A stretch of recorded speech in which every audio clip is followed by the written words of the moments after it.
Hello, hello, hello, everyone. Welcome to Relationship Talk with Sharonda. I am your auntie Sharonda. Before we get started, make sure you like, share, and subscribe.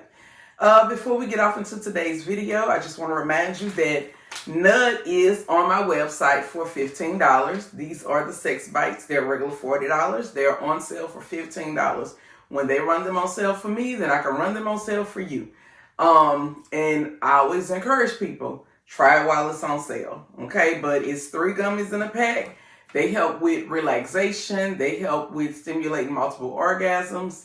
And they overall just give you a great sexual experience. So if you have not tried the Nud Gummies, try the Nud Gummies. I have tons of videos and testimonials about how great the gummies are.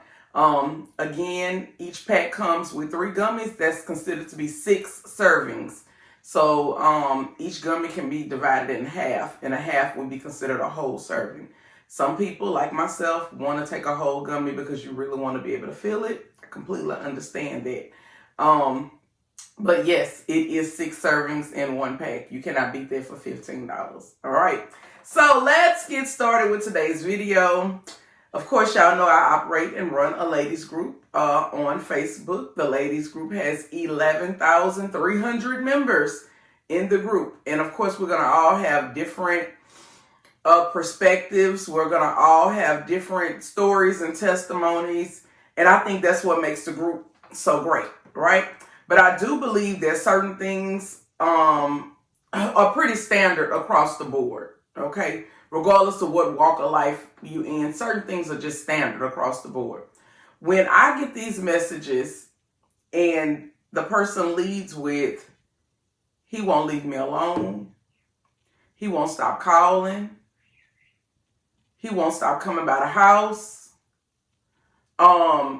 he reaching out to me on social media, he done moved forward, now the woman that he with, she talking about me on social media, and basically these people, for whatever reason, are disrupting your life. Okay? I think it's pretty standard across the board with how we handle people who are seriously disrupting our life. This video is not for the people who going back and forth, who letting them come over and stay one day out the week and they know he with somebody else and he back over there with them and now you mad and now you want to back over. This video is not for y'all, okay? This is not for the wishy-washy group, the wishy-washy group of women. That's not who this video is for. This video is for the women who are seriously tired, fed up, ain't no spinning the block. Women like me. Like when I'm done with you, I'm done with you. And it ain't no spinning the block. And the reason why I don't spin the block is because I was taught by my grandparents not to. My grandparents let me know early, as a young teenager, people will hurt you behind their feelings. If you are done, be done. Don't do all that back and forth. If you done, be done. My ex-husband and I, we separated a total. He left and went and got an apartment one time. I left and went and got a house, ended up staying in a hotel because they were still working on getting the house together. Ended up in a 2-week time frame, never stayed not one night in the house. I ended up coming back to my house. I ended up leaving again and going and getting an apartment. But throughout all of these times that we were separating, we never stopped communicating with each other and we never said that we wanted it to be over. We said we're going to give each other some space to try to work through this shit, right? That was the way we operated. Like, look, maybe we just need some space to be able to work through it. Maybe we need to get in counseling. In other words, there was always an agenda to work through it, right? But then there was this one time where shit got so bad and so out of control. At that point, I knew that, you know what? It don't matter. I don't want to work through this no more. This is over for me. Because when it get this bad, and certain things start happening to where I have to literally wonder about certain things as far as my safety is concerned, then you know what? That's a wrap for me. And when I knew that I wasn't spinning a block on this anymore, I said these are the things that need to be put in place. The very first thing that you're going to do when you know that you're not trying to spin the block and you know that it's over for you, the first thing you do is you end communication. People love to holler about closure. I don't need no closure for nothing, because closure don't do nothing but put you back together. Having them conversations going back down memory lane don't do nothing but put you back together. Once you get to reminiscing about how great things were, even though things are not great right now, you reminiscing about how great things were, and something inside of you wants that again. And then you sit there and you make each other promises that we're going to go back and get that again. And in the process of y'all going back getting that again, y'all will continue to tearing each other up and hurting each other and continue to cause chaos in each other's life. So no, I don't need the closure conversation. I've made a decision for myself. And I think that's the part that a lot of women have a hard time with, is making a decision for yourself and sticking to the decision and saying this is what it is. And yeah, I'm good on you. I'm not going backwards. I'm not spinning the block. We ain't got nothing to talk about.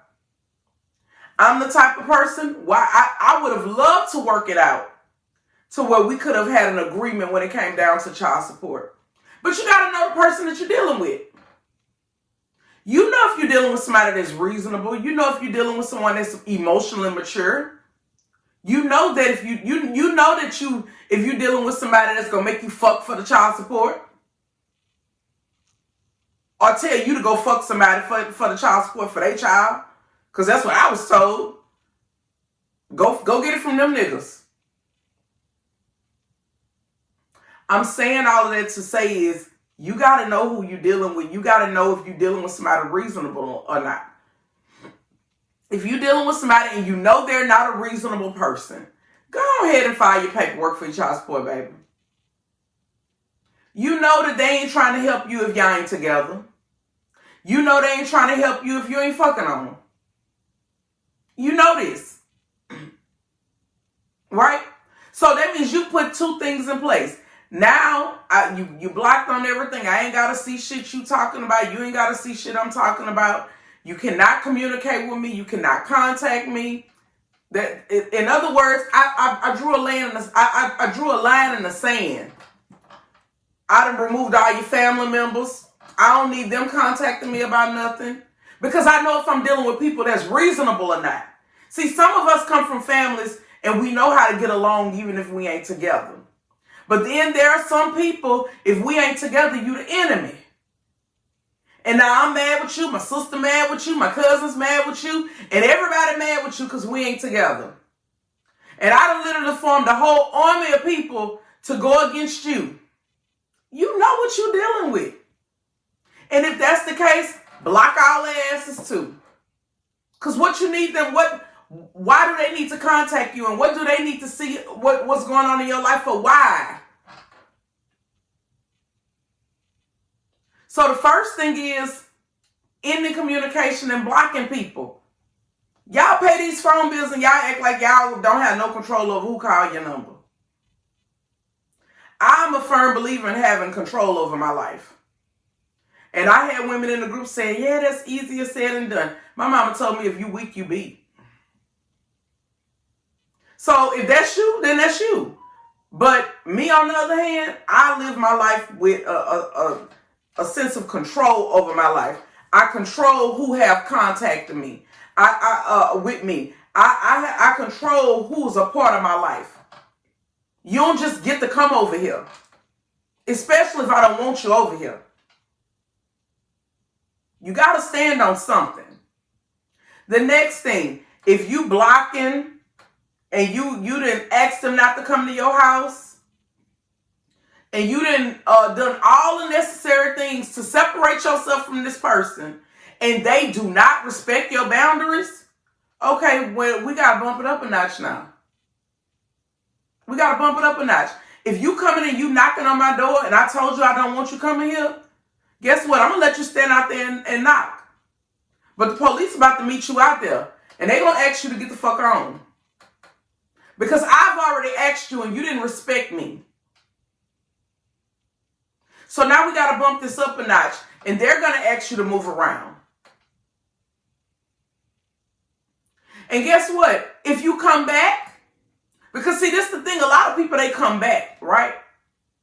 I'm going to call them again. And when I call them again, I'm going to insist that they go ahead and remove you. And then I'm going to go downtown and I'm going to file paperwork, because at this point, I know that you don't respect boundaries. You popping up, you calling me from different numbers, you disrupting my peace. See, a lot of women, they're afraid to do these things because they know they're going to spin the block with them. They know they have plans on hopefully going back to them after they work out certain things. This video ain't for you. This the video for the women that's serious about standing on business. Because one thing I don't do is play with people's feelings. I don't give you false hope about anything concerning me. Either I'm with you and we together, and if we not together, you know that too. And I'm not about to play with you and be back and forth. Because I want to be here too. And I believe in being honest and transparent with people. So if I know I have no intentions on having a romantic relationship with you, you will be the first to know it. People told me, they in the group, they saying restraining orders don't work. You going to get paperwork. People still get killed with paperwork. They still do this. They still show up. They do. They do, because guess what? They know that you're not going to fucking do anything but talk shit. Whereas a person like me, my ex-husband just emailed me and he said, well, I got something that I need to come to the house and get, but I ain't going to come there because I know you're going to call the police on me. You motherfucking right. Don't come here for shit. Because if you ain't used it in 2 years, then you don't fucking need it. And you had 3 times to come here and get everything that you needed when the sheriffs were here. You had the sheriffs here 3 times to come and get all your shit. And every time you contacted me and said, oh, I left this, we scheduled another visit for the sheriffs to come, for you to come get whatever it is that you left. You had 3 times to come and get your shit. If you ain't got it in 2 years, then guess what? It ain't here no more. And please don't come here, because I'm going to roll your ass out. And you know I will. And that's the thing. The person got to know that you're not playing about your boundaries with them. It's not that I'm trying to make everybody enemies with one another, but you got some people who are respectful of boundaries, and you have some people who do not have respect for boundaries. And my firm, and my belief is this: for the people who don't respect boundaries, they got places for you.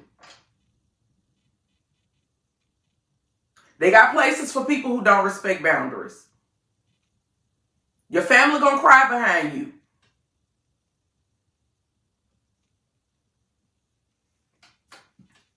Get your restraining order. Go and get in some classes. Learn how to get you a gun. Learn how to load and unload. Get your paperwork to be able to carry. Get you a harness. I don't know. Everybody's circumstances is different. You know, if you're dealing with a psychopath, the way you got to carry 24/7. Because some people really got to carry 24/7. But one thing about it, you need to know how to use it. Don't go get no gun and then you don't know how to use it. And don't go get no gun if you're going to be scared to use it. So, you start off blocking them, removing yourself, putting your boundaries in place. If they don't respect your boundaries, contact the authorities. If that don't work, go and get your restraining order. And when that does not work, go and get your gun and your paperwork. Because one thing about it, if you don't give a damn, I don't give a fuck. And a person got to know that's how you feel about it. Because I'm not about to be walking around here half-ass living my life and scared to move on and all of this other bullshit because of a person. No.